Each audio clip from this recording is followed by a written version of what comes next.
ಅಭಿನಯ ಭಾರತಿ ಮುಖಪುಸ್ತಕದ ಸಮಸ್ತ ವಾಚಕರು ಮತ್ತು ಶ್ರೋತೃಗಳಿಗೆ ನನ್ನ ಅಂದರೆ ವಿನಾಯಕ ನಾಯಕನ ಹೃತ್ಪೂರ್ವಕ ಸಂಧ್ಯಾ ವಂದನೆಗಳು. ತಮಗೆಲ್ಲ ಗೊತ್ತಿರುವಂತೆ ಇವತ್ತು ನಾನು ಆಫ್ರಿಕನ್ ರಂಗಭೂಮಿ ಈ ವಿಷಯವಾಗಿ ಕೆಲವು ಮಾತುಗಳನ್ನು ತಮ್ಮೊಂದಿಗೆ ಹಂಚಿಕೊಳ್ಳಲಿದ್ದೇನೆ. ಆದರೆ ಅದಕ್ಕಿಂತ ಮೊದಲು ಒಂದೆರಡು ವಿಷಯಗಳ ಬಗ್ಗೆ ಸ್ವಲ್ಪ ಸ್ಪಷ್ಟೀಕರಣವನ್ನು ಕೊಡಬೇಕು ಅಂತ ಬಯಸ್ತೇನೆ. ಅಭಿನಯ ಭಾರತಿಯವರು ಈ ಕಾರ್ಯಕ್ರಮವನ್ನು ಪ್ರಾರಂಭ ಮಾಡಿದಾಗ, ಅಂದರೆ ಮುಖಪುಟಕದ ಉಪನ್ಯಾಸಗಳ ಮಾಲಿಕೆಯನ್ನು ಶುರು ಮಾಡಿದಾಗ ಮೊದಲು ನಾವು ನಮ್ಮ ನಾಟಕಗಳ ಕುರಿತಾದ ಒಂದು ಪರಿಚಯ, ವಿಶ್ಲೇಷಣೆ, ಹಾಗೆ ನಾಟಕಕಾರನ್ನು ಕುರಿತಂಥ ಒಂದು ಪರಿಚಯಾತ್ಮಕ ಉಪನ್ಯಾಸ ಮತ್ತು ರಂಗಕರ್ಮಿಗಳ ಅನುಭವ ಕಥನಗಳನ್ನು ಪ್ರಸಾರ ಮಾಡಬೇಕು ಅಂತ ಶುರು ಮಾಡಿದ್ವಿ. ಕ್ರಮೇಣ ನಮ್ಮ ಸಂಘಟಕರು ಇದರ ಜೊತೆಗೇನೆ ನಮ್ಮ ಬೇರೆ ಬೇರೆ ಕ್ಷೇತ್ರಗಳಲ್ಲಿಯ ನಾಟಕಕಾರರು ನಾಟಕಗಳನ್ನು ಕುರಿತು ಕೆಲವು ಉಪನ್ಯಾಸಗಳನ್ನು ಮಾಡ್ತಿದ್ರೆ ಹೆಂಗೆ ಅಂತೇಳಿ ಅದೇ ರೀತಿ ನಾವು ಮಾಡಿದ್ವಿ. ಇದನ್ನು ಮುಂದುವರಿಸಿ ಭಾರತೀಯ ಭಾಷೆಗಳಲ್ಲಿಯ ನಾಟಕ ಮತ್ತು ರಂಗಭೂಮಿಯನ್ನು ಕುರಿತು ಯಾಕೆ ಉಪನ್ಯಾಸಗಳನ್ನು ಮಾಡಬಾರದು ಅಂತ ವಿಚಾರ ಮಾಡಿದಾಗ ಹಿಂದಿ ನಾಟಕ ಮತ್ತು ರಂಗಭೂಮಿಯನ್ನು ಕುರಿತು ಶ್ರೀಮತಿ ಪ್ರೇಮಾ ನಡುವಿನಮನಿಯವರು ಹಾಗೂ ಸುಪ್ರಸಿದ್ಧ ಹಿಂದಿ ನಾಟಕಕಾರರಂಥ ದಯಾ ಪ್ರಕಾಶ್ ಸಿಂಧಾರವರು ಉದ್ಬೋಧಕ ಭಾಷಣಗಳನ್ನು ಮಾಡಿದರು. ಅದೇ ರೀತಿ ಮರಾಠಿ ನಾಟಕ ಮತ್ತು ರಂಗಭೂಮಿಯನ್ನು ಕುರಿತು ಮಿತ್ರರಾದಂಥ ಶ್ರೀ ಹರ್ಷ ಡಂಬಾಳ್ ಹಾಗೂ ಬೆಳಗಾವಿಯ ಡಾಕ್ಟರ್ ಸಂಧ್ಯಾ ದೇಶಪಾಂಡೆಯವರು ಬಹಳ ಅಭ್ಯಾಸಪೂರ್ಣವಾದಂಥ ಉಪನ್ಯಾಸಗಳನ್ನು ಕೊಟ್ಟರು. ಅದೇ ರೀತಿಯಾಗಿ ಇನ್ನೊಬ್ಬ ಮಿತ್ರರಾದಂಥ ಡಾಕ್ಟರ್ ಬಸವರಾಜ ಲೂಣೂರವರು ಇಂಡಿಯನ್ ಇಂಗ್ಲಿಷ್ ಡ್ರಾಮಾ ಈ ವಿಷಯವಾಗಿ ಮಹೇಶ್ ದತ್ತಾನಿಯವರ ನಾಟಕವನ್ನು ಕುರಿತು ಬಹಳ ಚೆನ್ನಾದ ಉಪನ್ಯಾಸವನ್ನು ಕೊಟ್ಟರು. ಇವನ್ನೆಲ್ಲ ಹೇಳುವ ಕಾರಣ ಇಷ್ಟೇ, ನಮ್ಮ ಕನ್ನಡ ನಾಟಕ ರಂಗಭೂಮಿ ಜೊತೆಗೆ ಭಾರತೀಯ ಭಾಷೆಗಳಲ್ಲಿಯ ನಾಟಕ ಮತ್ತು ರಂಗಭೂಮಿಗಳನ್ನು ಕುರಿತಾದ ಕೆಲವು ವಿಷಯಗಳನ್ನು ತಿಳಿದುಕೊಳ್ಳುವಂಥ ಒಂದು ಪ್ರಾಮಾಣಿಕ ಪ್ರಯತ್ನ ಇದಾಗಿತ್ತು. ಹೀಗೆ ಈ ವಿಚಾರವಾಗಿ ಮತ್ತೆ ನಾವು ಮಿತ್ರರು ಕೂಡಿದಾಗ ಇದನ್ನೇ ಇನ್ನೂ ಒಂದು ಹೆಜ್ಜೆ ಮುಂದೆ ಹೋಗಿ ಜಗತ್ತಿನ ಬೇರೆ ಬೇರೆ ಭಾಷೆಗಳಲ್ಲಿಯ ನಾಟಕಕಾರರು ಮತ್ತು ರಂಗಭೂಮಿಯನ್ನು ಕುರಿತು ಯಾಕೆ ನಾವು ಉಪನ್ಯಾಸ ಮಾಲಿಕೆಯನ್ನು ಶುರು ಮಾಡಬಾರದು ಅಂತಂದಾಗ ಈ ಮಾಲಿಕೆಯಲ್ಲಿ ಮೊದಲನೆಯದಾಗಿ ರಷ್ಯನ್ ರಂಗಭೂಮಿಯನ್ನು ಕುರಿತು ಕೆಲವು ದಿವಸಗಳ ಹಿಂದೆ ಶ್ರೀಯುತ ಎಂ.ಕೆ. ಶಂಕರ್ ಅವರು ಸುಮಾರು 2 ಗಂಟೆಗಳ ಕಾಲ ಉದ್ಬೋಧಕವಾದಂಥ ಮತ್ತು ಅನೇಕ ಹೊಸ ಹೊಸ ವಿಷಯಗಳನ್ನು ಒಳಗೊಂಡಂಥ ಒಂದು ಭಾಷಣವನ್ನು ಮಾಡಿದರು. ಬರಲಿರುವ ದಿನಗಳಲ್ಲಿ ಹೀಗೆ ಫ್ರೆಂಚ್, ಜರ್ಮನ್, ಇಟಾಲಿಯನ್ ಮುಂತಾದ ರಂಗಭೂಮಿಯನ್ನು ಕುರಿತಾದ ಉಪನ್ಯಾಸಗಳು ಮೂಡಿ ಬರಲಿವೆ ಅಂತ ಅಧ್ಯಕ್ಷರಾದ ಅರವಿಂದ್ ಕೊಂಡೆಯವರು ತಮಗೆಲ್ಲ ಈಗಾಗಲೇ ತಿಳಿಸಿದ್ದಾರೆ. ಈ ರೀತಿಯಾಗಿ ಮಾತುಕತೆ ನಡೆದಾಗ ಅರವಿಂದ ಕುಲಕರ್ಣಿಯವರು ಆಫ್ರಿಕನ್ ರಂಗಭೂಮಿಯ ಬಗ್ಗೆನೂ ಯಾಕೆ ಒಂದು ಉಪನ್ಯಾಸವನ್ನು ಮಾಡಬಾರದು ಅಂತಂದಾಗ ಅವರ ಕಣ್ಣಿಗೆ ಬಿದ್ದದ್ದು ಮೊದಲು ನಾನು. ಕನ್ನಡದಲ್ಲಿ ಒಂದು ಮಾತಿದೆ, ಭಲೆಗೆ ಜಟ್ಟಿ ಅಂದರೆ ಕೆಮ್ಮಣ್ಣು ಮುಕ್ಕಿದ ಅಂತ. ಅರವಿಂದ್ ಅವರು ನಮ್ಮದು ಒಂದು ಈ ಸ್ನೇಹ ಈ ರೀತಿಯದಲ್ಲ, ಏನಾದರೂ ಒಂದು ಹೊಸ ವಿಚಾರ ಬಂದರೆ ಅವರು ಹೇಳಿ ನೀವ್ಯಾಕೆ ಮಾಡಬಾರ್ದು ಅಂತಾರೆ. ಅದೇ ರೀತಿ ನನಗೇನಾದರೂ ಒಂದು ವಿಚಾರ ಬಂದಾಗ ನೀವ್ಯಾಕೆ ಮಾಡಬಾರ್ದು ಅಂತ.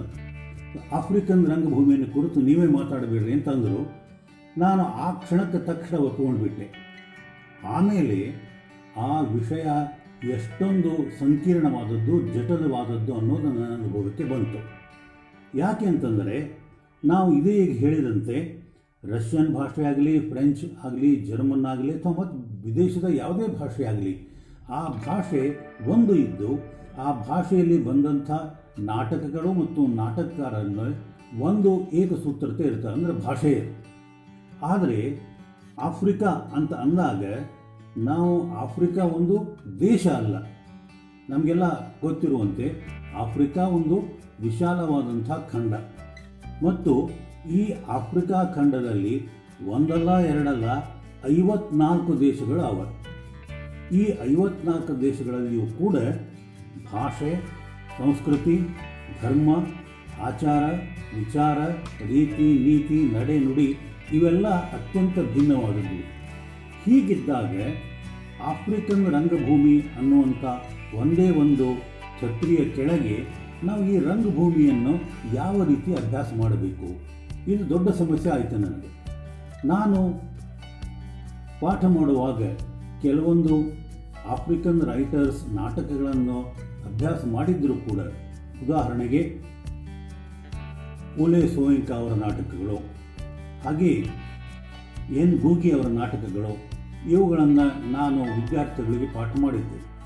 ಆದರೆ ಕೇವಲ ಒಬ್ಬ ಅಥವಾ ಇಬ್ಬರು ನಾಟಕಕಾರರನ್ನು ಆಧಾರವಾಗಿ ಇಟ್ಟುಕೊಂಡು ಇವರು ಇಡೀ ಆಫ್ರಿಕನ್ ರಂಗಭೂಮಿಯ ಪ್ರತಿನಿಧಿಗಳಾಗಿ ಬರ್ತಾರೆ ಅಂತ ಹೇಳೋದು ಬಹಳ ಧಾರ್ಷ್ಟ್ಯದ ಅಥವಾ ಹುಂಬತನದ ಮಾತಾಗಿತ್ತು.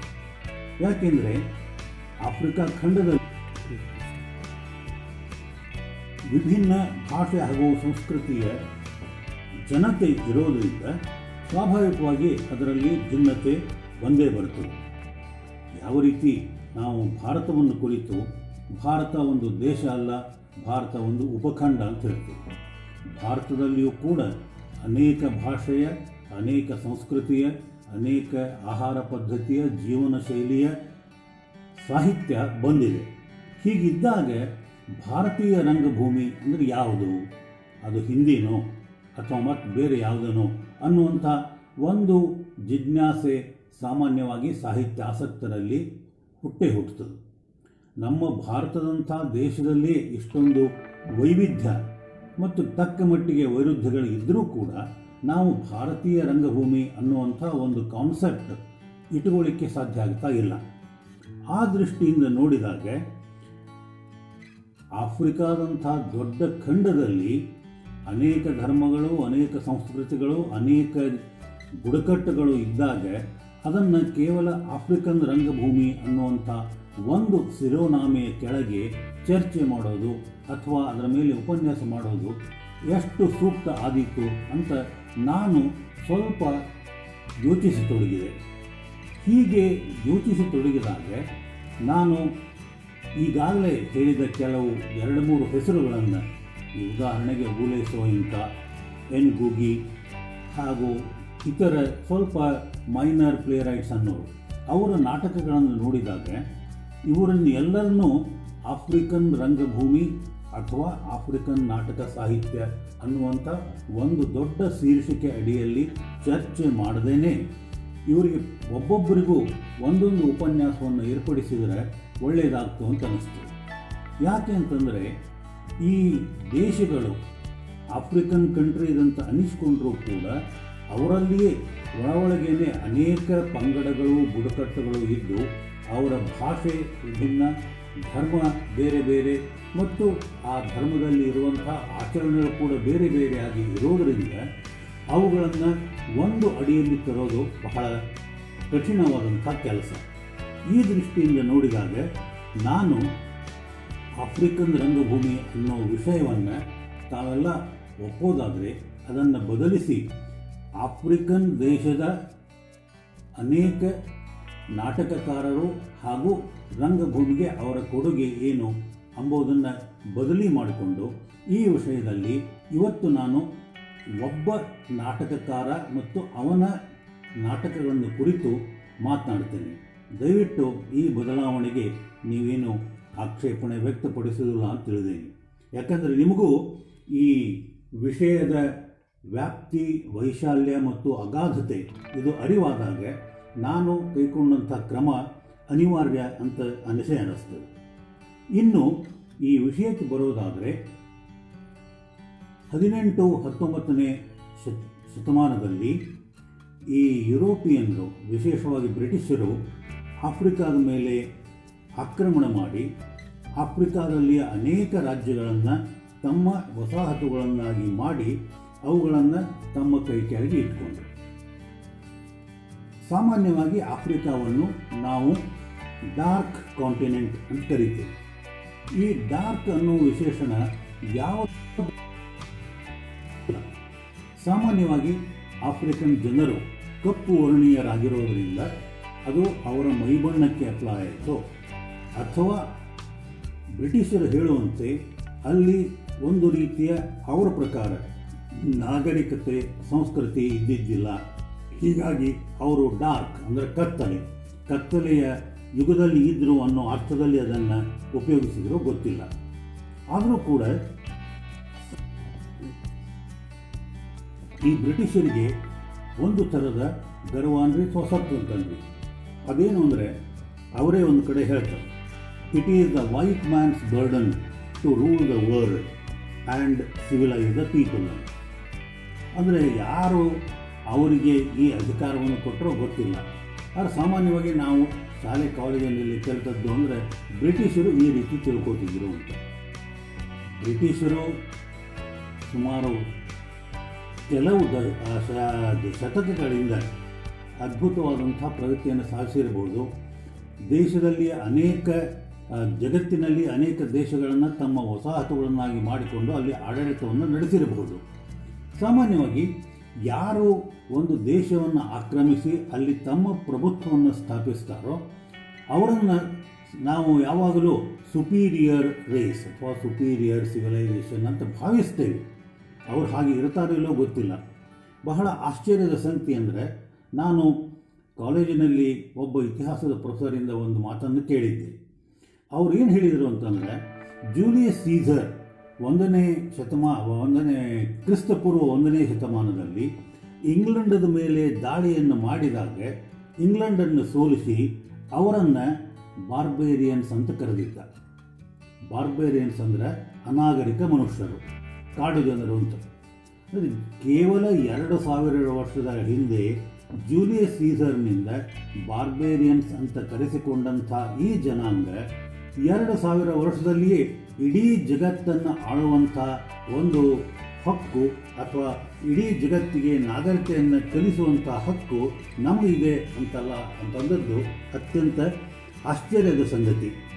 ಅದು ಏನೇ ಇರಲಿ, ಇತಿಹಾಸ ಏನೇ ಇದ್ದರೂ ಕೂಡ ಈ ಬ್ರಿಟಿಷರು ಆಫ್ರಿಕಾದಲ್ಲಿಯ ಅನೇಕ ದೇಶಗಳನ್ನು ತಮ್ಮ ವಸಾಹತುಗಳನ್ನಾಗಿ ಮಾಡಿಕೊಂಡು ಅಲ್ಲಿಯ ಎಲ್ಲ ಥರದ ಸಂಪತ್ತು, ಅದು ನೈಸರ್ಗಿಕ ಸಂಪತ್ತಿರಬಹುದು ಅಥವಾ ಮಾನವ ಸಂಪನ್ಮೂಲಗಳಿರಬಹುದು, ಅವುಗಳನ್ನೆಲ್ಲ ಆಕ್ರಮಿಸಿ ಆ ಜನರ ಮೇಲೆ ಒಂದು ರೀತಿಯ ದಬ್ಬಾಳಿಕೆಯನ್ನು ಮಾಡಿ ಅವರ ನೆಲ, ಜಲ, ಭಾಷೆ, ಸಂಸ್ಕೃತಿ, ಧರ್ಮ, ರೀತಿ, ನೀತಿ ಇವುಗಳನ್ನೆಲ್ಲ ಹತ್ತಿಕ್ಕಿ ಅವರ ಮೇಲೆ ತಮ್ಮ ಒಂದು ಭಾಷೆ ಮತ್ತು ಸಂಸ್ಕೃತಿಯನ್ನು ಹೇರುವಂಥ ಪ್ರಯತ್ನವನ್ನು ಮಾಡಿದರು. ಇದನ್ನು ನಾವು ಆಫ್ರಿಕಾ ಖಂಡದ ಯಾವುದೇ ದೇಶದ ಒಂದು ಚರಿತ್ರೆಯನ್ನು ನೋಡಿದರೂ ಕೂಡ ಇದು ನಮಗೆ ಗೊತ್ತಾಗ್ತದೆ. ಇವತ್ತು ನಾವು ಊಳೆ ಸೋಯಂತ್ ಅವರ ನಾಟಕಗಳಾಗಲಿ, ಚಿನುವಾ ಅಚಿಬೆ ಅವರ ಕಾದಂಬರಿಗಳಾಗಲಿ, ಅಥವಾ ಗೂಗಿ ಅವರ ಕಾದಂಬರಿ ಮತ್ತು ನಾಟಕಗಳಾಗಲಿ, ಹೀಗೆ ಬೇರೆ ಬೇರೆ ಆಫ್ರಿಕನ್ ಲೇಖಕರು ಬರೆದಂಥ ಲೇಖನಗಳನ್ನು ಓದಿದಾಗ ಅವರು ಬ್ರಿಟಿಷರಿಂದ ಯಾವ ರೀತಿ ರಾಜಕೀಯವಾಗಿ, ಆರ್ಥಿಕವಾಗಿ, ಸಾಮಾಜಿಕವಾಗಿ ಒಂದು ರೀತಿಯ ಶೋಷಣೆಗೆ ಒಳಪಟ್ಟಿದ್ದರು ಎಂಬುದು ಗೊತ್ತಾಗ್ತದೆ. ಈ ರೀತಿಯ ಶೋಷಣೆಯಿಂದ ಅವರಿಗೆ ಬ್ರಿಟಿಷರಿಗೆ ಏನು ಲಾಭ ಆಯಿತೋ ಗೊತ್ತಿಲ್ಲ, ಆದರೆ ಈ ದೇಶದ ಜನರಿಗೆ ಮಾತ್ರ ತುಂಬಿಬಾರದಂಥ ಹಾನಿಯಾಯಿತು. ಅವರು ಸಾವಿರಾರು ವರ್ಷಗಳಿಂದ ಅವರು ನಂಬಿಕೊಂಡು ಬಂದಂಥ ಅವರ ನಂಬಿಕೆಗಳು, ಅವರ ಧಾರ್ಮಿಕ ಆಚರಣೆಗಳು ಮತ್ತು ಅವರ ರೀತಿ ನೀತಿಗಳು ಇವನ್ನೆಲ್ಲ ಅವರು ಬಲಪ್ರಯೋಗದಿಂದ ಹತ್ತಿಕ್ಕಿ ಮತ್ತು ಶಿಕ್ಷಣದ ಮೂಲಕ ಅವರ ಒಂದು ಭವ್ಯವಾದಂಥ ಸಂಸ್ಕೃತಿಯನ್ನು ನಾಶ ಮಾಡಿ ಅಲ್ಲಿ ತಮ್ಮ ಸಂಸ್ಕೃತಿಯನ್ನು ಹೇರುವಂಥ ಒಂದು ಪ್ರಯತ್ನವನ್ನು ಮಾಡಿದರು. ಕಾಲಕ್ರಮೇಣ ಜನರಲ್ಲಿ ಜಾಗೃತಿಯಾಗಿ ಸುಮಾರು 1920ರ ಹೊತ್ತಿಗೆ ಈ ಆಫ್ರಿಕಾದ ಅನೇಕ ದೇಶಗಳಲ್ಲಿ ಬ್ರಿಟಿಷರ ವಿರುದ್ಧ ಹೋರಾಟ ಮಾಡುವಂಥ ಪ್ರವೃತ್ತಿ ಬಂತು. ಇದು ನೈಜೀರಿಯಾ ಇರಬಹುದು, ಕೀನ್ಯಾ ಇರಬಹುದು, ಸೌತ್ ಆಫ್ರಿಕಾ ಇರಬಹುದು. ಈ ಕಾಲ ಹೆಚ್ಚು ಕಡಿಮೆ ಆಗಿರಬಹುದು, 1920 ಇರಬಹುದು, 30 ಇರಬಹುದು, 40, 50. ಇದು ದಶಕ ಯಾವುದೇ ಇದ್ದರೂ ಕೂಡ ಕ್ರಮೇಣ ಅಲ್ಲಿಯ ಸ್ವಲ್ಪ ಬುದ್ಧಿವಂತ ಜನರು, ವಿದ್ಯಾವಂತ ಜನರು ಅಥವಾ ವಿಚಾರ ಮಾಡುತ್ತಿರುವಂಥ ಜನರು ಈ ಬ್ರಿಟಿಷ್ ವಸಾಹತುಶಾಹಿ ದಬ್ಬಾಳಿಕೆಯನ್ನು ಪ್ರತಿಭಟಿಸಿ ತಾವು ತಮ್ಮದೇ ಆದಂಥ ಸ್ವತಂತ್ರವಾದಂಥ ದೇಶವನ್ನು ಹೊಂದಬೇಕು ಅನ್ನುವಂಥ ಪ್ರಬಲವಾದ ಇಚ್ಛೆ ಅವರಲ್ಲಿ ಬಂತು. ಇದನ್ನು ನಾವು ಅನೇಕ ಸೃಜನಶೀಲ ಲೇಖಕರಲ್ಲಿ ಕಾಣುತ್ತೇವೆ. ಉದಾಹರಣೆಗೆ ನೈಜೀರಿಯಾದ ಬಹು ಪ್ರಖ್ಯಾತ ನಾಟಕಕಾರರಾದಂಥ ಓಲೆ ಸೋಯಿಂಕ ಅವರು ಸುಮಾರು 30 ಕೃತಿಗಳನ್ನು ಬರೆದಾರೆ. ಈ 30 ಕೃತಿಗಳಲ್ಲಿ ಅರ್ಧಕ್ಕಿಂತ ಹೆಚ್ಚು ಸುಮಾರು 15 ಕೃತಿಗಳು ನಾಟಕಗಳೇ ಇವೆ. ಈ ನಾಟಕಗಳ ಟೈಟಲ್ಸ್ ನೋಡಿದರೆ ಕೂಡ ನಮಗೆ ಅವರು ಈ ಆಫ್ರಿಕಾದ ಒಂದು ಪರಂಪರೆ, ಸಂಸ್ಕೃತಿ ಮತ್ತು ತಮ್ಮ ಜನಾಂಗದ ಬಗ್ಗೆ ಇದ್ದಂಥ ಅದರ ಅಭಿಮಾನವನ್ನು ಯಾವ ರೀತಿ ಈ ನಾಟಕಗಳಲ್ಲಿ ವ್ಯಕ್ತ ಮಾಡ್ತಾರೆ ಎಂಬುದು ಗೊತ್ತಾಗ್ತದೆ. ನಾನು ಕೇವಲ ಒಂದು ಉದಾಹರಣೆಗಾಗಿ ಅವರ ಕೆಲವು ನಾಟಕಗಳ ಟೈಟಲ್ಸ್ ಓದ್ತೇನೆ. A dance of the forest, the lion and the jewel, the swamp dwellers, before the blackout, Kongi's harvest, the trials of brother Jero, madmen and specialist, death and the king's horsemen, a play of giants, requiem for a futurologist, the road. ಈ ನಾಟಕಗಳನ್ನು ನೋಡಿದಾಗ ಈ ನಾಟಕಗಳಲ್ಲಿ ಅವರು ತಮ್ಮ ದೇಶದ ಪ್ರಾಚೀನ ಪರಂಪರೆ ಮತ್ತು ಧಾರ್ಮಿಕ ಶ್ರದ್ಧೆ ನಂಬಿಕೆಗಳ ಚಿತ್ರಣವನ್ನು ಕೊಟ್ಟು ಅವು ಯಾವ ರೀತಿ ಬ್ರಿಟಿಷರ ವಸಾಹತುಶಾಹಿ ಆಡಳಿತದಿಂದ ಹತ್ತಿಕ್ಕಲ್ಪಟ್ಟಿದ್ದವು ಎಂಬುದನ್ನು ತೋರಿಸ್ತಾರೆ. ಆದರೆ ಓಲೆ ಸೋಯಿಂಕ ಅವರು ಬಹಳ ದೊಡ್ಡ ಲೇಖಕರಾದದ್ದರಿಂದ ಮತ್ತು ಅವರ ಅನೇಕ ನಾಟಕಗಳು ಇರೋದರಿಂದ ಈ 1 ತಾಸಿನ ಅವಧಿಯಲ್ಲಿ ಅವರ ನಾಟಕಗಳ ಸವಿಸ್ತಾರವಾದಂಥ ಒಂದು ಚರ್ಚೆ ಮಾಡಲಿಕ್ಕೆ ಆಗೋದಿಲ್ಲ. ನಾನು ಪ್ರಾರಂಭದಲ್ಲಿ ಹೇಳಿದಂತೆ ಈ ಆಫ್ರಿಕನ್ ದೇಶಗಳ ಮಹತ್ವಪೂರ್ಣವಾದಂಥ ಲೇಖಕರು, ಅದರಲ್ಲಿಯೂ ನಾಟಕಕಾರರು, ಅವರು ಬರೆದಂಥ ನಾಟಕಗಳು, ಆ ನಾಟಕಗಳ ಒಂದು ಮಹತ್ವ ಮತ್ತು ರಂಗಭೂಮಿಗೆ ಅವು ಕೊಟ್ಟಂಥ ಕಾಣಿಕೆ ಅಥವಾ ಕಾಂಟ್ರಿಬ್ಯೂಷನ್ ಟು ದ ಥಿಯೇಟರ್, ಇವನ್ನ ಎಲ್ಲ ಚರ್ಚೆ ಮಾಡಲಿಕ್ಕೆ ಬಹುಶಃ ಒಂದೊಂದು ದೇಶದ ಒಬ್ಬೊಬ್ಬ ನಾಟಕಕಾರನಿಗೆ ಒಂದು ಉಪನ್ಯಾಸ ಆದರೂ ಬೇಕಾಗ್ತದೆ ಅಂತ ನನಗನ್ನಿಸ್ತದೆ. ಆದರೆ ಇವತ್ತಿನ ಈ ಉಪನ್ಯಾಸದಲ್ಲಿ ಈ ಎಲ್ಲ ವಿಚಾರಗಳು ನನ್ನ ಮನಸ್ಸಿನಲ್ಲಿ ಹಾದುಹೋದು. ಆದರೆ ನಾನು ಆಫ್ರಿಕನ್ ರಂಗಭೂಮಿ ಅಂತ ಈ ವಿಷಯ ಇದ್ದಾಗ ಕೇವಲ ನಾಟಕಕಾರರ ಹೆಸರು, ಅವರು ಬರೆದಂಥ ನಾಟಕಗಳು ಇದನ್ನೊಂದು ಲಿಸ್ಟ್ ಕೊಟ್ಟು ಇದು ಆಫ್ರಿಕನ್ ರಂಗಭೂಮಿ ಅಂತ ಹೇಳಲಿಕ್ಕೆ ವೈಯಕ್ತಿಕವಾಗಿ ನನ್ನ ಮನಸ್ಸು ಒಪ್ಪಲಿಲ್ಲ. ನಾನು ಕೊನೆಯ ಪಕ್ಷ ಯಾವುದಾದರೂ ಒಬ್ಬ ನಾಟಕಕಾರನ ಒಂದಾದರೂ ಕೃತಿಯನ್ನು ತೆಗೆದುಕೊಂಡು ಅದನ್ನು ತಕ್ಕ ಮಟ್ಟಿಗೆ ವಿಶ್ಲೇಷಣೆ ಮಾಡಿ ಅದು ಆ ನಾಟಕದ ಪ್ರಸ್ತುತತೆ ಏನು ಎಂಬುದನ್ನು ಹೇಳಿದರೆ ನನ್ನ ಮನಸ್ಸಿಗೆ ಸ್ವಲ್ಪ ಸಮಾಧಾನ ಆಗ್ತದೆ ಅನ್ನೋ ದೃಷ್ಟಿಯಿಂದ ನಾನು ಉಳಿದ ಆಫ್ರಿಕನ್ ದೇಶದ ಮಹತ್ವದ ನಾಟಕಕಾರರನ್ನು ಮುಂದೆ ಸಮಯ ಸಿಕ್ಕಾಗ, ಈಗ ಉಪನ್ಯಾಸಗಳ ಮಾಲಿಕೆಯಲ್ಲಿ ಯಾವ್ಯಾವ ರೀತಿ ಯಾರ್ಯಾರಿಗೆ ಅವಕಾಶಗಳನ್ನು ಕಲ್ಪಿಸಲಾಗಿದೋ ನನಗೆ ಆ ಬಗ್ಗೆ ಹೆಚ್ಚು ಮಾಹಿತಿ ಇಲ್ಲ. ಆದರೆ ಇದು ಮುಂದಿನ ವಾರ ಆಗಲಿ ಅಥವಾ 15 ದಿವಸ ಆದಮೇಲೆ ಇದು ಈ ಮಾಲಿಕೆ ಬಂದೀತು ಅಂತ ನನಗೆ ಒಂದು ಆಶಾಭಾವನೆ ಇಲ್ಲ. ಅಂದರೆ ಈಗಾಗಲೇ ಯಾವ್ಯಾವ ವಾರ ಯಾರ್ಯಾರ ಉಪನ್ಯಾಸಗಳು ನಿಗದಿ ಆಗ್ಯಾವೋ ಅವುಗಳನ್ನು ಬಿಟ್ಟು ಈ ಒಂದು ಮಾಲಿಕೆಯನ್ನು ಮುಂದುವರಿಸೋದಾಗುವುದಿಲ್ಲ. ಮುಂದೆ ಕಾಲಾವಕಾಶ ಕೂಡಿದಾಗ ಮತ್ತು ಈ ಕಾರ್ಯಕ್ರಮ ಜನರಿಂದ, ಅದರ ಶ್ರೋತೃಗಳಿಂದ ಸ್ವಲ್ಪ ಪ್ರಶಂಸೆಯನ್ನು ಪಡೆದರೆ ಈ ಮಾಲಿಕೆಯನ್ನು ಮುಂದುವರಿಸಬಹುದು ಅಂತ ಹೇಳ್ತಾ, ಇವತ್ತು ನಾನು ಕೀನ್ಯಾದ ಪ್ರಸಿದ್ಧ ಲೇಖಕರಾದಂಥ ಎನ್ ಗೂಗಿ ಅವರು ಬರೆದಂಥ ಒಂದು ನಾಟಕ ದ ಟ್ರಯಲ್ ಆಫ್ ದೀದಾನ್ ಕಿಮಾತಿ, ಇದರ ಬಗ್ಗೆ ಸ್ವಲ್ಪ ಚರ್ಚೆಯನ್ನು ಮಾಡಲಿಕ್ಕೆ ಇಚ್ಛೆ ಮಾಡ್ತೇನೆ. ಎನ್ ಗೂಗಿ ಅವರು ಕೀನ್ಯಾದ ಸುಪ್ರಸಿದ್ಧ ಕಾದಂಬರಿಕಾರ, ನಾಟಕಕಾರ, ಪ್ರಬಂಧಕಾರ ಮತ್ತು ಚಿಂತಕ ಅಂತ ಯಾಕೆ ಹೇಳ್ತೀನಿ ಅಂತಂದರೆ, ಬಹಳ ಜನರಿಗೆ ಈ ಗೂಗಿಯವರ ಬಗ್ಗೆ ಅಷ್ಟು ಮಾಹಿತಿ ಇದ್ದಂಗೆ ಇಲ್ಲ. ಗೂಗಿಯವರು ಸೃಜನಶೀಲ ಕೃತಿಗಳಕ್ಕಿಂತ ಹೆಚ್ಚಾಗಿ ಅವರು ಬರೆದಂಥ ಒಂದು ಪ್ರಬಂಧ ಡಿಕಾಲನೈಸಿಂಗ್ ದ ಮೈಂಡ್ ಬಹಳ ಸಂಚಲನವನ್ನು ಉಂಟು ಮಾಡಿದಂಥ ಒಂದು ಕೃತಿ. ಇವರು ತಮ್ಮ ವಿದ್ಯಾಭ್ಯಾಸವನ್ನು ಇಂಗ್ಲೀಷ್ನಲ್ಲಿ ಮಾಡಿದರೂ ಕೂಡ ಕೆಲವು ಕಾಲ ಇಂಗ್ಲೀಷ್ ಶಿಕ್ಷಕ ಮತ್ತು ಪ್ರಾಧ್ಯಾಪಕರಾಗಿ ಬೇರೆ ಬೇರೆ ವಿದ್ಯಾಲಯಗಳಲ್ಲಿ ಕೆಲಸ ಮಾಡಿದರೂ ಕೂಡ ಅವರು ತಮ್ಮ ದೇಶಕ್ಕೆ ಮರಳಿ ನೈರೋಬಿ ಯೂನಿವರ್ಸಿಟಿಯಲ್ಲಿ ಸ್ಪೆಷಲ್ ಲೆಕ್ಚರರ್ ಇನ್ ಇಂಗ್ಲೀಷ್ ಅಂತ ನೇಮಣೂಕೆ ಆಗಿ ಕೇವಲ 2 ವರ್ಷದೊಳಗನೆ ಅವರು ಈ ಇಂಗ್ಲೀಷ್ ಅಭ್ಯಾಸದಿಂದ ತಮ್ಮ ದೇಶದ ಒಂದು ಭಾಷೆ ಸಂಸ್ಕೃತಿ ಯಾವ ರೀತಿ ಹತ್ತಿಕ್ಕಲ್ಪಟ್ಟಿದೆ ಎಂಬುದನ್ನು ಕಂಡುಕೊಂಡು ತಮ್ಮ ಉಳಿದ 2 ಸಹೋದ್ಯೋಗಿಗಳೊಂದಿಗೆ ಕೂಡಿ ಚರ್ಚೆ ಮಾಡಿ ಇಡೀ ಇಂಗ್ಲೀಷ್ ಡಿಪಾರ್ಟ್ಮೆಂಟನ್ನೇ ಎಬಾಲಿಷ್ ಮಾಡಬೇಕು ಅನ್ನುವಂಥ ಒಂದು ಪ್ರಪೋಸಲನ್ನು ಕಳಿಸಿದರು.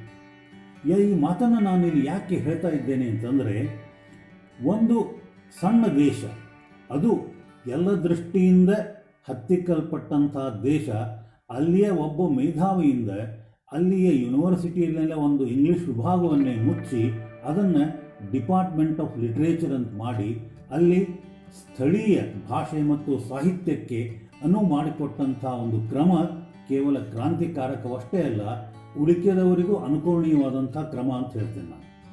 ಇವತ್ತು ನಾವೆಲ್ಲ ಇಂಗ್ಲೀಷ್ ಅಂತಂದರೆ ಅದು global language, window on the world, English ಇಲ್ಲದೆ ನಮ್ಮ ಕೆಲಸ ಸಾಗೋದಿಲ್ಲ, ಈ ರೀತಿಯಾದಂಥ ಅನೇಕ ಭ್ರಮೆಗಳನ್ನು ಇಟ್ಕೊಂಡಿವೆ. ಅದು ಸರಿಯೋ ತಪ್ಪು ಈ ವೇದಿಕೆಯಲ್ಲಿ ಚರ್ಚೆ ಮಾಡಲಿಕ್ಕೆ ಅವಕಾಶವೂ ಇಲ್ಲ, ನನಗೆ ಮನಸ್ಸೂ ಇಲ್ಲ. ಇಂಗ್ಲೀಷಿನ ಮಹತ್ವ ಆದರೆ ಅದು ನಮ್ಮ ಭಾಷೆಯನ್ನು, ನಮ್ಮ ಸಂಸ್ಕೃತಿಯನ್ನು, ನಮ್ಮ ವಿಚಾರ ಸರಣಿಯನ್ನು ನಿಯಂತ್ರಿಸಿ ನಮ್ಮ ತನವನ್ನು, ನಮ್ಮ ಅಸ್ಮಿತೆಯನ್ನು ಹಾಳು ಮಾಡುವಂತೆ ಇರಬಾರದು. ಈ ದೃಷ್ಟಿಯಿಂದ ಎನ್ ಗೂಗಿಯವರು ತೆಗೆದುಕೊಂಡಂಥ ನಿರ್ಣಯ ಅತ್ಯಂತ ಸಮಂಜಸ, ಅಷ್ಟೇ ಅಲ್ಲ ಪ್ರಶಂಸೆಗೆ ಅರ್ಹವಾದದ್ದು. ಈ ಎನ್ ಗೂಗಿಯವರು ತಮ್ಮ ದೇಶದ ಜನ ಅನುಭವಿಸಿದಂಥ ಯಾತನೆಯ, ಹೀಗಾಗಿ ಅವರು ಒಬ್ಬ ಕಮಿಟೆಡ್ ರೈಟರ್, ಬದ್ಧ ಲೇಖಕರು. ಅಂದರೆ ಏನು, ತಮ್ಮ ದೇಶದ ಅತ್ಯಂತ ಪ್ರಮುಖ ಸಮುದಾಯವಾದಂಥ ರೈತರು ಮತ್ತು ಕಾರ್ಮಿಕರು, ಇವರು ಇಲ್ಲಿವರೆಗೇನು ಶೋಷಣೆಗೆ ಒಳಗಾಗಿದ್ದರಲ್ಲೋ ಆ ಶೋಷಣೆಯಿಂದ ಬಿಡುಗಡೆಯನ್ನು ಹೊಂದಿ ಅವರು ವಿಮೋಚನೆಗೊಂಡು ಕೇವಲ ಅವರ ಉದ್ಧಾರವಷ್ಟೇ ಅಲ್ಲ, ತನ್ಮೂಲಕ ದೇಶದ ಪ್ರಗತಿಯನ್ನು ಕೂಡ ಸಾಧಿಸಬಹುದು ಅಂತ ಅವಿರತವಾಗಿ, ಅಪರಿಮಿತವಾಗಿ ಪ್ರಯತ್ನವನ್ನು ಮಾಡಿದರು. ಈ ಕಾರ್ಮಿಕ ವರ್ಗಕ್ಕೆ, ರೈತ ವರ್ಗಕ್ಕೆ ಸಮಾಜದಲ್ಲಿ ಸೂಕ್ತವಾದಂಥ ಸ್ಥಾನಮಾನ ದೊರೆಯಬೇಕು. ಅವರು ತಮ್ಮ ರಕ್ತವನ್ನು ಹರಿಸಿ, ಬೆವರನ್ನು ಹರಿಸಿ ದೇಶಕ್ಕಾಗಿ ದುಡಿತಾ ಇದ್ದಾರೆ. ಅವರ ಬಗ್ಗೆ ಇಡೀ ದೇಶ ಹೆಮ್ಮೆ ಪಡುವಂತೆ ಆಗಬೇಕು ಅಂತ ಸಾಮಾಜಿಕ ಪ್ರಜ್ಞೆ ಉಳ್ಳಂಥ ಲೇಖಕ. ಹೀಗಾಗಿ ಅವರು ಬರೆದಂಥ ಕೃತಿಗಳಿಗೆ ಅವುಗಳದೇ ಆದಂಥ ವಿಶಿಷ್ಟ ಮಹತ್ವ ಇದೆ. ಇಲ್ಲಿ ನಾನು ಅವರ ಕಾದಂಬರಿಗಳನ್ನಾಗಲಿ ಅಥವಾ ಪ್ರಬಂಧಗಳನ್ನಾಗಲಿ ಚರ್ಚಿಸಲಿಕ್ಕೆ ಹೋಗೋದಿಲ್ಲ. ಈ ವೇದಿಕೆ ನಾಟಕಗಳಿಗೆ ಸೀಮಿತವಾಗಿ ಇದ್ದುದರಿಂದ ಮುಖ್ಯವಾಗಿ ಅವರ ನಾಟಕಗಳನ್ನು ಕುರಿತು ಎಲ್ಲ ಹೇಳಲಿಕ್ಕೆ ಬಯಸ್ತೇನೆ. ಅವರು ಮೂಲತಃ ಕಾದಂಬರಿಕಾರರು ಹಾಗೂ ಪ್ರಬಂಧಕಾರರು. ನಾಟಕಗಳನ್ನು ಬರೆದದ್ದು ಕೇವಲ 4 ಅದರಲ್ಲಿ ದ ರೆಬೆಲ್ಸ್ 1961ರಲ್ಲಿ ಬಂತು, ದ ಬ್ಲ್ಯಾಕ್ ಹರ್ಮಿಟ್ 1963ರಲ್ಲಿ ಬಂತು. ಇವೆರಡೂ ಇಂಗ್ಲೀಷ್ ಭಾಷೆಯಲ್ಲಿ ಬಂದಂಥ ನಾಟಕಗಳು. ಈ 2 ನಾಟಕಗಳಲ್ಲಿ ಕೀನ್ಯಾ ಸ್ವಾತಂತ್ರ್ಯವನ್ನು ಪಡೆದ ನಂತರ ಅಲ್ಲಿ ಸ್ಥಾನೀಯ ಸರ್ಕಾರ ಬಂದ ಮೇಲೆ ಏನೇನು ಸಮಸ್ಯೆಗಳು, ಸವಾಲುಗಳು ಹುಟ್ಟಿದವು. ಸ್ವಾತಂತ್ರ್ಯ ಸಿಕ್ಕ ಕೂಡಲೇ ನಮಗೆ ಎಲ್ಲ ಸಿಕ್ಕು ಬಿಡುತ್ತದೇನೋ ಅನ್ನುವಂಥ ಒಂದು ಭ್ರಮೆ ಜನರಿಗಿರ್ತದೆ. ಆದರೆ ಹಾಗೆ ಆಗೋದಿಲ್ಲ. ನನಗಿಲ್ಲಿ ಒಬ್ಬ ಪ್ರಸಿದ್ಧ ಇಂಗ್ಲೀಷ್ ಲೇಖಕ ಹೇಳಿದ ಮಾತು ನೆನಪಾಗ್ತದೆ. Whenever revolution takes place, people think that they are going to get a good government, but what they actually get is new masters instead of old masters. ಹಳೆಯ ಮಾಸ್ಟರ್ಸ್ ಹೋಗಿ ಹೊಸ ಮಾಸ್ಟರ್ಸ್ ಬರೋದು ಪ್ರತಿಯೊಂದು ಕ್ರಾಂತಿ ಅಥವಾ ಹೋರಾಟದ ಒಂದು ಲಕ್ಷಣ. ಅಂದರೆ ವ್ಯಕ್ತಿಗಳ ಬದಲಾಗ್ತಾರೆ ಹೊರತಾಗಿ ವ್ಯವಸ್ಥೆ ಬದಲಾಗೋದಿಲ್ಲ. ಹೀಗಾಗಿ ಈ ಎರಡೂ ನಾಟಕಗಳಲ್ಲಿ ಸ್ವಾತಂತ್ರ್ಯದ ನಂತರ ಕೀನ್ಯಾದಲ್ಲಿ ಬಂದಂಥ ಒಂದು ಸವಾಲು, ಸಮಸ್ಯೆ ಜನರು ಯಾವ ರೀತಿ ಎದುರಿಸಬೇಕಾಯಿತು ಅನ್ನೋದನ್ನು ಅದು ಭಾಳ ಸುಂದರವಾಗಿ ಚಿತ್ರಿಸ್ತದೆ. ಇನ್ನೊಂದು ನಾಟಕ, ಅದನ್ನು ಅವರು ಕಿಕುಹು ಅನ್ನುವಂಥ ದೇಶೀಯ ಭಾಷೆಯಲ್ಲಿ ಬರೆದಾರೆ. ಅದು ಇಂಗ್ಲೀಷ್ನಲ್ಲಿ I will marry when I want ಅಂತ ಟೈಟಲು. ಇಲ್ಲಿಯೂ ಕೂಡ ಈ ನಾಟಕದಲ್ಲಿ ಸಾಮಾಜಿಕ, ಆರ್ಥಿಕ, ಧಾರ್ಮಿಕ ಶೋಷಣೆ ಯಾವ ರೀತಿ ಆಗಿ ಅಲ್ಲಿಯ ಒಬ್ಬ ಹೆಣ್ಣು ಮಗಳು ಯಾವಾಗ ಮದುವೆಯಂಥ ಮಹತ್ವದ ವಿಷಯವನ್ನೇ ಕುರಿತು I will marry when I want ಅನ್ನುವಂಥ ನಿರ್ಣಯಕ್ಕೆ ಬರ್ತಾಳೆ ಅಂತಂದರೆ ಪರಿಸ್ಥಿತಿ ಎಷ್ಟೊಂದು ಶೋಚನೀಯವಾಗಿತ್ತು ಅಂತ ನಾವು ತಿಳ್ಕೋಬಹುದು. ಈ ಎಲ್ಲ ಮಾತುಗಳನ್ನು ಹೇಳೋ ಉದ್ದೇಶ ಇಷ್ಟೇ, ನಾವು ಯಾವುದೋ ಒಂದು ಘನವಾದ ಆದರ್ಶವನ್ನು, ಧ್ಯೇಯವನ್ನು ಇಟ್ಟುಕೊಂಡು ಬಹಳ ಪ್ರಬಲವಾದ ಹೋರಾಟವನ್ನು ಮಾಡ್ತೀವಿ. ನಾವು ಭಾರತದ ಮಟ್ಟಿಗೆ ಹೇಳೋದಾದರೆ ಇಲ್ಲಿಯೂ ಕೂಡ ಬ್ರಿಟಿಷರ ವಿರುದ್ಧ ಹೋರಾಟವನ್ನು ಮಾಡಿ ಮೇಲಿನ ಮೇಲೆ ತಮ್ಮ ಭಾಷಣದಲ್ಲಿ ಗಾಂಧಿಯವರು ಹೇಳ್ತಾ ಇದ್ದರು, ನಾವು ಈ ಪರಕೀಯರ ಆಡಳಿತವನ್ನು ಒದ್ದೋಡಿಸಿ ಭಾರತದಲ್ಲಿ ರಾಮರಾಜ್ಯವನ್ನು ಸ್ಥಾಪಿಸಬೇಕು ಅಂತ.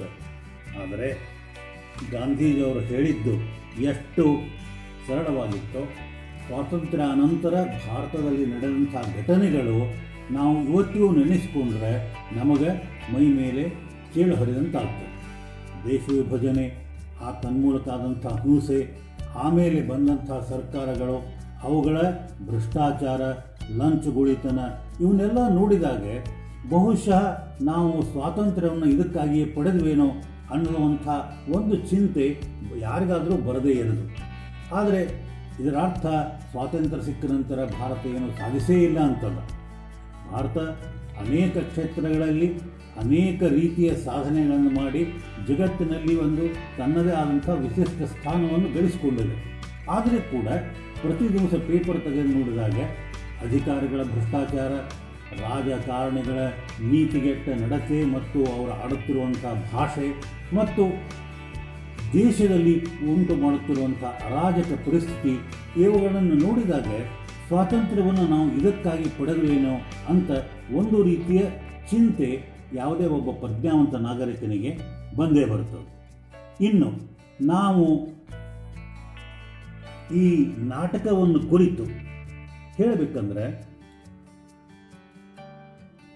ನಮ್ಮ ನೈಜೀರಿಯಾದ ನಾಟಕಕಾರರಾದಂಥ ಉಲೆ ಸೋಯಿಂಕ್ ಅವರಾಗಲಿ ಅಥವಾ ಗೂಗಿಯವರಾಗಲಿ, ಇವರು ಪಾಶ್ಚಾತ್ಯ ನಾಟಕಗಳ ಮಾದರಿಯನ್ನು ಅನುಕರಿಸದೆ ತಮ್ಮ ದೇಶದ ಸಾಂಸ್ಕೃತಿಕ ಪರಂಪರೆಯಲ್ಲಿಯೇ ಇದ್ದಂಥ ಅಂಶಗಳನ್ನು ತೆಗೆದುಕೊಂಡು ನಾಟಕಗಳನ್ನು ಬರೆದರು. ಈ ಆಫ್ರಿಕನ್ ನಾಟಕದ ಮೂಲ ಸೆಲೆಗಳು ಯಾವುವು ಅನ್ನೋದನ್ನು ಗೂಗಿಯವರು ಹೀಗೆ ಒಂದು ಪಟ್ಟಿ ಮಾಡ್ತಾರೆ.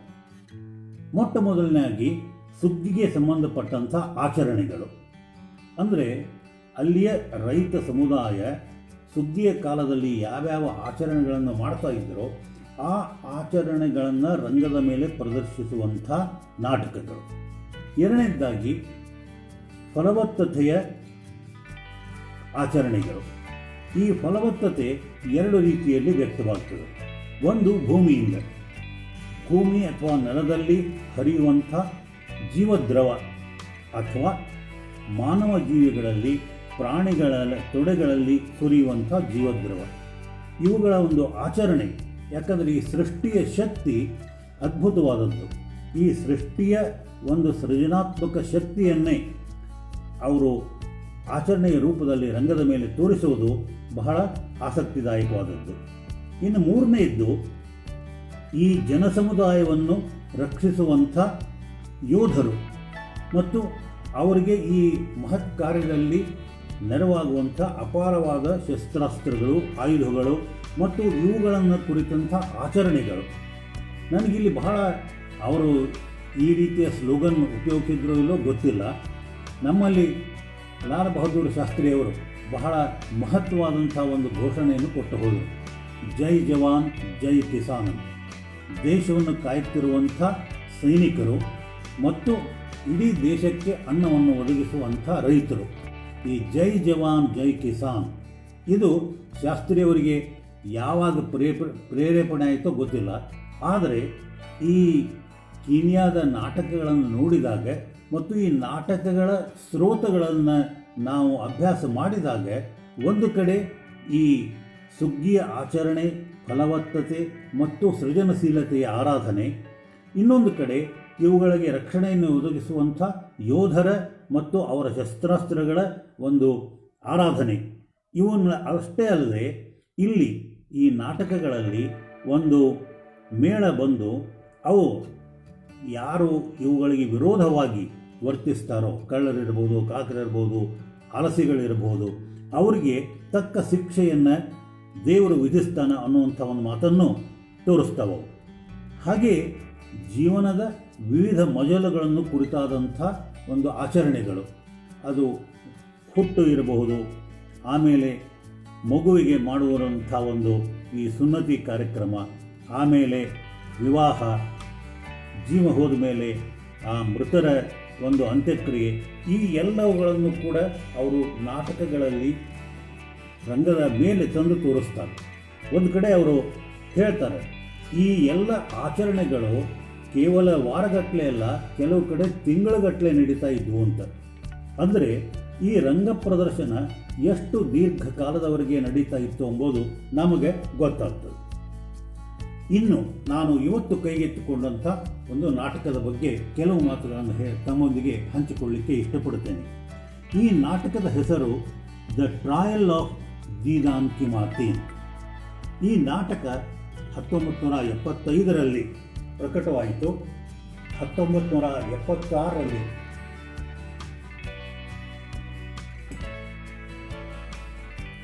ಪ್ರಸಿದ್ಧಿಯಾಯಿತು.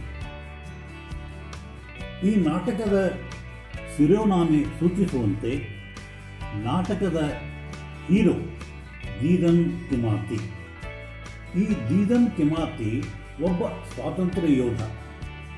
ಈ ನಾಟಕವನ್ನು ಓದ್ತಿರುವಾಗ ನನಗೆ ಭಾರತದ ಸ್ವಾತಂತ್ರ್ಯ ಸಂಗ್ರಾಮದಲ್ಲಿ ಪಾಲುಗೊಂಡಂಥ ಅನೇಕ ಯುವಕರು, ಅವರು ಮಾಡಿದಂಥ ತ್ಯಾಗ, ಬಲಿದಾನ ಮತ್ತು ಕೊನೆಗೆ ಪ್ರಾಣಾಹುತಿಯನ್ನು ಕೊಟ್ಟಂಥ ಅನೇಕ ಘಟನೆಗಳು ಕಣ್ಣೆದುರಿಗೆ ನಡೆದವು. ಈ ದೀದನ್ ಕಿಮಾತಿ ಒಬ್ಬ ಕ್ರಾಂತಿಕಾರಿ ಯುವಕ. ಇವನು ತಾನು ತನ್ನ ದೇಶದ ಜನತೆ ಬ್ರಿಟಿಷ್ ಆಡಳಿತಗಾರರ ದಬ್ಬಾಳಿಕೆಗೆ ಸಿಕ್ಕು ಯಾವ ರೀತಿಯ ಒಂದು ಯಾತನೆಯನ್ನು ಅನುಭವಿಸ್ತಾ ಇದ್ದಾರೆ, ಈ ಯಾತನೆಗೆ ಬಿಡುಗಡೆ ಬೇಕು ಅಂತಂದರೆ ನಾವು ಉಗ್ರವಾದ ಹೋರಾಟವನ್ನು ಮಾಡಬೇಕು.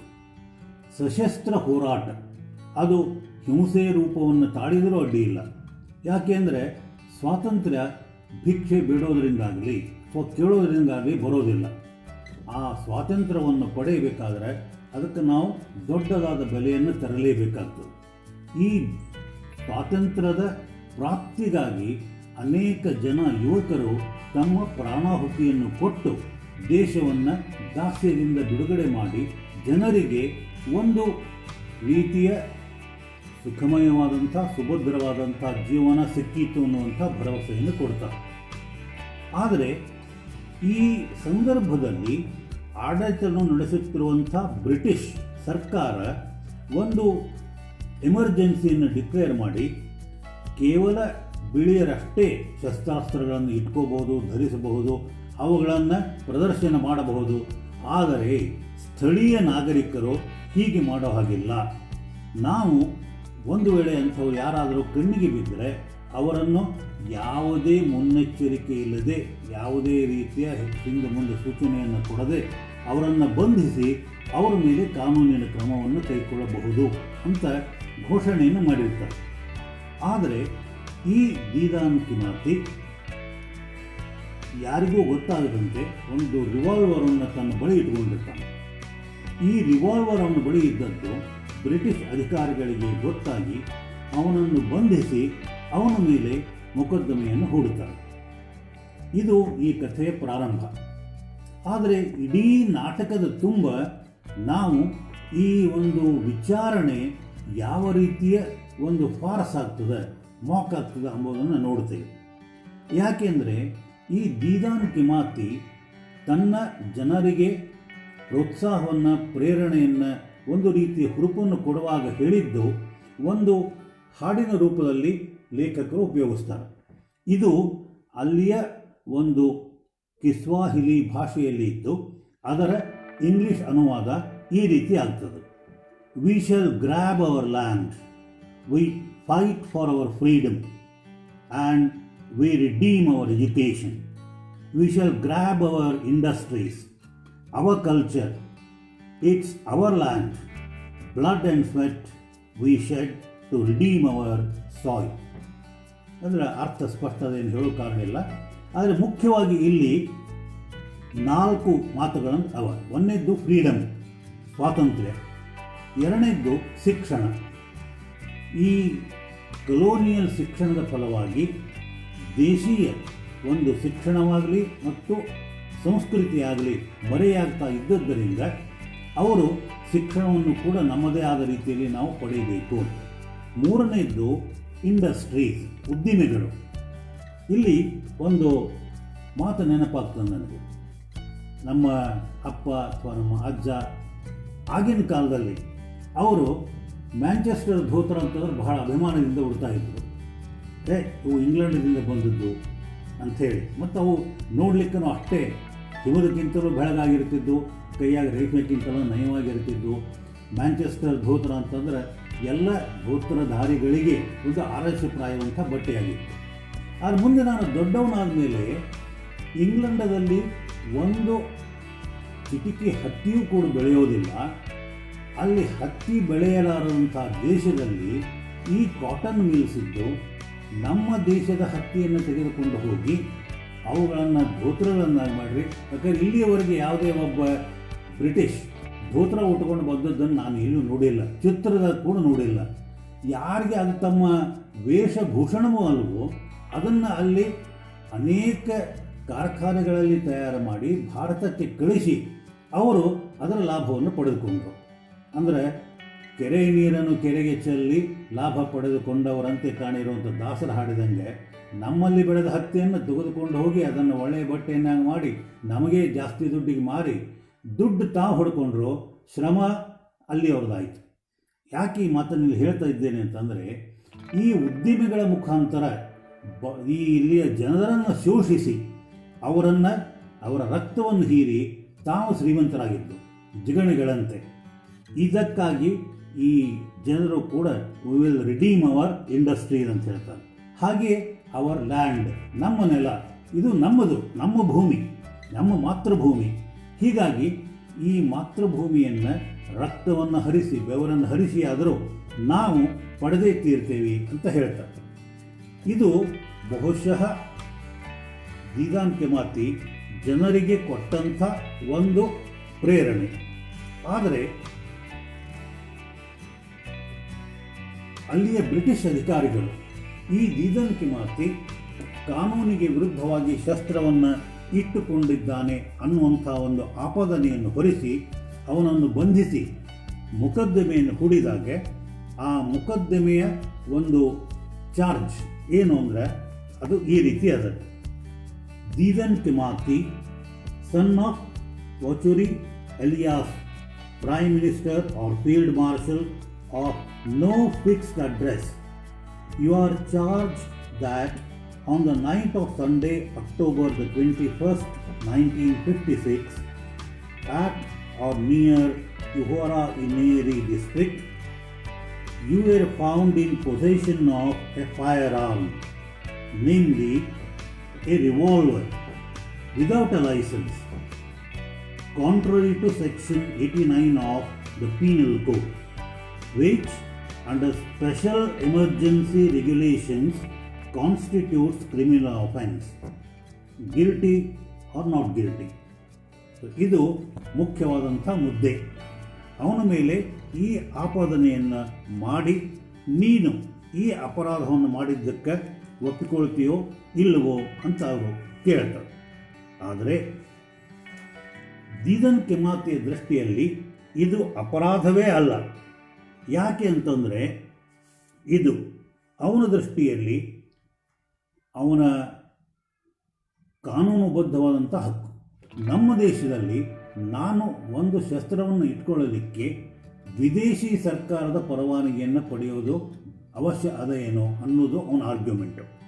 ಆದರೆ ಇದಕ್ಕಿಂತ ಮುಂಚೆ ಕೆಲವು ದೃಶ್ಯ ಬರ್ತಾವೆ. ಅದರಲ್ಲಿ ಒಂದು ಏನು ಅಂದರೆ, ಒಬ್ಬ ಹುಡುಗ ಮತ್ತು ಒಬ್ಬ ಹುಡುಗಿ ಅವರು ಹುಡುಕೋತ ಬಂದು ಒಬ್ಬ ಹೆಣ್ಮಗಳ ಕಡೆ ಬರ್ತಾರೆ.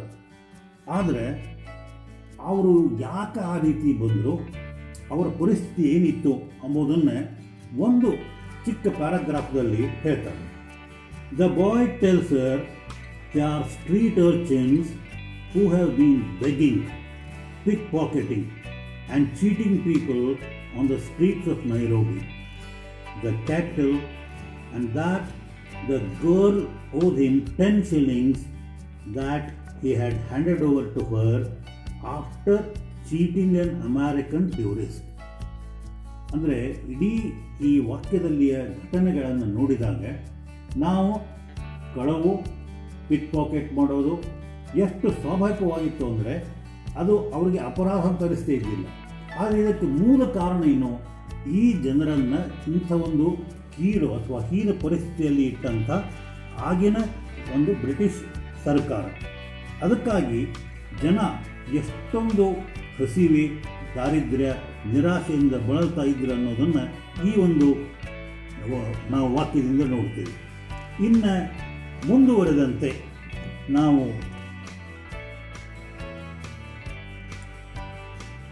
ಈ ಕೋರ್ಟಿನಲ್ಲಿ ವಿಚಾರಣೆ ನಡೆದಾಗ ಜಡ್ಜ್ ಮಾಡಿದಂಥ ಆಪಾದನೆಗೆ ದೀದನ್ ಕೆಮಾತಿ ಕೊಡುವ ಉತ್ತರ, 2 laws, 2 justices. 1 law and 1 justice protects the man of property, the man of wealth, the foreign exploiter. Another law, another justice silences the poor, the hungry, our people. ಇದಕ್ಕೆ ವಿವರಣೆಯನ್ನು ಕೊಡೋದೇನು ಅವಶ್ಯಕತೆ ಇಲ್ಲ. ದೀದನ್ ಕೆಮಾತಿ ಹೇಳುವಂಥ ಒಂದು ಮಾತು, ಯಾವ ರೀತಿ ಬ್ರಿಟಿಷ್ ಆಡಳಿತಗಾರರು ತಮಗಾಗಿ ಒಂದು ಕಾನೂನು ಮತ್ತು ಸ್ಥಳೀಯ ಜನರಿಗಾಗಿ ಇನ್ನೊಂದು ಕಾನೂನನ್ನು ಪಾಲಿಸ್ತಾ ಇದ್ದರು. ಅದಕ್ಕೆ ಅವನು ಸ್ಪಷ್ಟವಾದ ಮಾತುಗಳಲ್ಲಿ ಏನು ಹೇಳ್ತಾನೆ, I despise your laws and your courts. What have they done for us, our people? What? Protected the oppressor. ಈ ಬ್ರಿಟಿಷ್ ಕಾನೂನುಗಳು ಶೋಷಕರಿಗೆ ಬಲವಾಗಿ ಬಂದವ ಹೊರತಾಗಿ ಶೋಷಿತರ ಬಗ್ಗೆ ಯಾವುದೇ ರೀತಿಯ ಒಂದು ಸಹಾನುಭೂತಿಯನ್ನು ತೋರಿಸ್ತಾ ಇಲ್ಲ ಅಂತ. With the British we have been losers all the way. Yes, but this is the new era, this is the new war. We have bled for you, we have fought your wars for you against the Germans, Japanese, Italians. The time we shall bleed for our soil, for our freedom, until you let go. And I will keep on dreaming till my vision comes true and our people are free. So ಇದು ಅವನ ಒಂದು ದೊಡ್ಡದಾದಂಥ ಘೋಷಣೆ. ಅಂದ್ರೇನು, ಸ್ವಾತಂತ್ರ್ಯ ಸಿಗುವವರೆಗೂ ಕೂಡ ನಾನು ನನ್ನ ಹೋರಾಟವನ್ನು ನಿಲ್ಲಿಸಲಿಕ್ಕೆ ಇಲ್ಲ. ಕೊನೆಗೆ ಅವನು ತನ್ನ ತಪ್ಪನ್ನು ಒಪ್ಪಿಕೊಳ್ಳಲಿಕ್ಕೆ ತಯಾರಾಗುವುದಿಲ್ಲ ಅಂದಾಗ ಅವನು ಕೊನೆಗೆ ಈ ಮಾತನ್ನು ಹೇಳ್ತಾನೆ, in the court of imperialism there has never been and never will be justice for our people. Under imperialism, justice is created through a revolutionary struggle against all the forces of imperialism. Our struggles must therefore continue. ಅವನಿಗೆ ಮರಣದಂಡನೆಯನ್ನು ವಿಧಿಸಿದರೂ ಕೂಡ ಅವನು ಆ ಮರಣದಂಡನೆಯನ್ನು ನಗುಮುಖದಿಂದಲೇ ಸ್ವೀಕರಿಸಿ ಒಂದು ಸಂದೇಶವನ್ನು ಕೊಡ್ತಾನೆ ಯುವಕರಿಗೆ. ಏನು ಅಂದರೆ, ಇವತ್ತು ನಾನು ಗಲ್ಲುಗಂಬಕ್ಕೆ ಏರಿ ನನ್ನ ಪ್ರಾಣವನ್ನು ಕಳ್ಕೋಬಹುದು, ಆದರೆ ನಾನು ಹೊತ್ತಿಸಿದಂಥ ಈ ಕ್ರಾಂತಿಯ ಕಿಡಿ ಯುವಕರ ಮನಸ್ಸಿನಲ್ಲಿ ಧಗಧಗಿಸುವ ಅಗ್ನಿಜ್ವಾಲೆಯಾಗಿ ಇವತ್ತಿಲ್ಲ ನಾಳೆ ನಮ್ಮ ಜನ ಈ ಪರಕೀಯರ ಆಡಳಿತವನ್ನು ಓಡಿಸಿ ತಮ್ಮ ಸ್ವತಂತ್ರವಾದಂಥ ಆಡಳಿತವನ್ನು ಪಡೆಯುತ್ತಾರೆ ಅನ್ನುವಂಥ ಒಂದು ಸಂದೇಶದಿಂದ ನಾಟಕ ಮುಕ್ತಾಯವಾಗ್ತದೆ. ನಾನು ಈ ನಾಟಕವನ್ನು ಆಯ್ದುಕೊಂಡದ್ದಕ್ಕೆ ಒಂದು ಕಾರಣದ, ಇದು ಕೀನ್ಯಾ ದೇಶದ ಅಲ್ಲಿಯ ಜನ ತಮ್ಮ ಸ್ವಾತಂತ್ರ್ಯಕ್ಕಾಗಿ ಮಾಡಿದ ಹೋರಾಟ ಅಂತ ಈ ನಾಟಕವನ್ನು ಓದಿದಾಗ ಕಂಡು ಬಂದರೂ ಕೂಡ ಭಾರತದ ಇತಿಹಾಸ ಇದಕ್ಕಿಂತ ಬೇರೆ ಏನೂ ಆಗಿಲ್ಲ. ಭಾರತದ ಸ್ವಾತಂತ್ರ್ಯ ಸಂಗ್ರಾಮದಲ್ಲಿ 1852ರಿಂದ ಹಿಡಿದು ಸ್ವಾತಂತ್ರ್ಯ ಸಿಗುವವರೆಗೆ ಅನೇಕ ಯುವಕರು ಇದೇ ರೀತಿಯ ಒಂದು ಕ್ರಾಂತಿಯ ಕಿಡಿಯನ್ನು ತಮ್ಮ ಹೃದಯದಲ್ಲಿ ಹತ್ತಿಸಿಕೊಂಡು ಬ್ರಿಟಿಷರ ವಿರುದ್ಧ ಹೋರಾಡಿ ತಮ್ಮ ಪ್ರಾಣವನ್ನು ಕಳೆದುಕೊಂಡರು. ಅದು ಚಂದ್ರಶೇಖರ್ ಆಜಾದ್ ಇರಬಹುದು, ಭಗತ್ ಸಿಂಗ್ ಇರಬಹುದು, ಸುಖದೇವ್ ರಾಜ್ಗುರು ಇರಬಹುದು, ಹೀಗೆ ಅನೇಕ ವ್ಯಕ್ತಿಗಳಿರಬಹುದು. ಹೆಸರುಗಳನ್ನು ಹೇಳ್ಕೋತಾ ಹೋದರೆ ಅದಕ್ಕೆ ಕೊನೆ ಎಂಬುದು ಇಲ್ಲವೇ ಇಲ್ಲ. ಆದರೆ ಆಶ್ಚರ್ಯದ ಸಂಗತಿ ಏನು ಅಂದರೆ, ನಮ್ಮ ಭಾರತದ ಇತಿಹಾಸದಲ್ಲಿ ಆಗೊಮ್ಮೆ ಈಗೊಮ್ಮೆ ಇಂಥ ಮಹಾನ್ ಬಲಿದಾನ ಮಾಡಿದವರ ಹೆಸರು ಆವಾಗ ಈವಾಗ ನೆನಪಿಗೆ ಬರ್ತದೆ ಹೊರತಾಗಿ ಕೇವಲ ಯಾವುದೋ ಒಂದು ಹೋರಾಟದಲ್ಲಿ ಭಾಗಿಯಾಗಿ ಆಮೇಲೆ ದೇಶದ ಚುಕ್ಕಾಣಿಯನ್ನು ಹಿಡಿದಂಥ ಒಂದು ಕುಟುಂಬ ತಾವು ಸ್ವಾತಂತ್ರ್ಯ ಸಂಗ್ರಾಮದಲ್ಲಿ ಎಷ್ಟು ಶ್ರಮವನ್ನು ವಹಿಸಿದರೋ ಅದಕ್ಕೆ 100,000 ಪಟ್ಟು ಪ್ರತಿಫಲವನ್ನು ಪಡೆದು ದೇಶಕ್ಕೆ ಸ್ವಾತಂತ್ರ್ಯ ಬಂದದ್ದು ತಮ್ಮಿಂದಲೇ ಅಂತ ಘಂಟಾಘೋಷವಾಗಿ ಹೇಳ್ತಾ ಇರುವಾಗ ಇಂಥ ಯುವಕರು, ಇಂಥ ಹದಿಹರೆಯದ ತರುಣರು ತಮ್ಮ ಭವಿಷ್ಯದ ಜೀವನವನ್ನೇ ಬಲಿಗೊಟ್ಟು ದೇಶಕ್ಕಾಗಿ ಪ್ರಾಣ ತ್ಯಾಗ ಮಾಡಿದರಲ್ಲ, ನಾವು ಇಂಥ ಒಂದು ಯುವಕರಿಗೆ ಯಾವುದೇ ರೀತಿಯಿಂದ ಒಂದು ಸ್ಮರಣೆಯನ್ನು ಮಾಡಿ ಅದನ್ನು ನಾವು ಇವತ್ತು ಮೈಗೂಡಿಸಿಕೊಂಡು ನಮ್ಮ ಒಂದು ಸಂಸ್ಕೃತಿ, ನಮ್ಮ ಪರಂಪರೆ,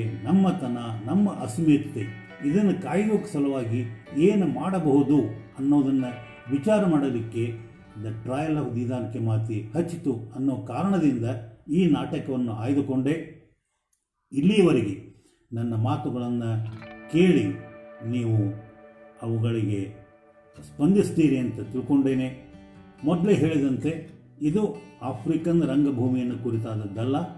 ಆಫ್ರಿಕನ್ ರಂಗಭೂಮಿಗೆ ಸಂಬಂಧಪಟ್ಟಂತೆ ಒಂದು ದೇಶದ ಒಬ್ಬ ನಾಟಕಕಾರನ ಒಂದು ನಾಟಕದ ಕಿರುಪರಿಚಯ. ತನ್ಮೂಲಕ ತಾವು ಈ ಆಫ್ರಿಕನ್ ರಂಗಭೂಮಿಯ ಬಗ್ಗೆ ಆಸಕ್ತಿಯನ್ನು ವಹಿಸಿ ನೀವು ಕೂಡ ಅದರಲ್ಲಿ ಪಾಲ್ಗೊಂಡು ಅಧ್ಯಯನವನ್ನು ಮಾಡಿದರೆ ನನ್ನ ಶ್ರಮ ಸಾರ್ಥಕ ಆಗ್ತದೆ ಅಂತ ತಿಳ್ಕೊತೀನಿ. ಹಾಗೆ ಕಾಲಾವಕಾಶ ಕೂಡಿ ಬಂದರೆ ಮತ್ತು ಅಭಿನಯ ಭಾರತೀಯ ಅಧ್ಯಕ್ಷರು ಮತ್ತೆ ಅವಕಾಶವನ್ನು ಕೊಟ್ಟರೆ ಆಫ್ರಿಕನ್ ನಾಟಕಕಾರರ ಉಳಿದ ನಾಟಕಗಳ ಬಗ್ಗೆ ಮತ್ತು ಅವು ನಾಟಕ ಮತ್ತು ರಂಗಭೂಮಿ ಕೊಟ್ಟಿರುವಂಥ ಕೊಡುಗೆಯ ಬಗ್ಗೆ ಮಾತನಾಡಬಹುದು ಅಂತ ಹೇಳ್ತಾ ತಮಗೆಲ್ಲ ಧನ್ಯತೆಯ ಕೃತಜ್ಞತೆಗಳನ್ನು ಹೇಳ್ತಾ ನನ್ನ ಮಾತುಗಳನ್ನು ಮುಗಿಸ್ತೇನೆ. ಎಲ್ಲರಿಗೂ ನಮಸ್ಕಾರಗಳು.